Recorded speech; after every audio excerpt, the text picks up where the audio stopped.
From the state capitol in Richmond, I'm Craig Carper. Virginia has had a move-over law on the books since 2003, but many drivers still don't move into the next lane when law enforcement and first responders are stopped at the side of the road with flashing emergency lights. That's how Hanover Fire and EMS Lieutenant Brad Clark was killed in October of last year while providing assistance during Tropical Storm Michael. Nothing can bring my beloved husband back to me and our girls.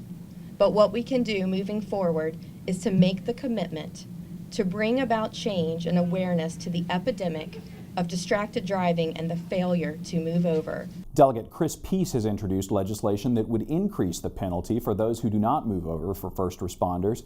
Currently, the first offense is a simple traffic infraction, and the second offense is reckless driving. Peace's bill would make the first offense a misdemeanor reckless driving charge. In 2017, there were 1,500 convictions, but we've seen an uptick, 1,600 now. Peace has also introduced legislation that would create a special license plate to build awareness of the law and remind drivers to move over. For Assembly 19, I'm Craig Carper. Broadcast of Assembly 19 is brought to you by the Virginia Education Association. An investment in Virginia teachers today will bring dividends tomorrow.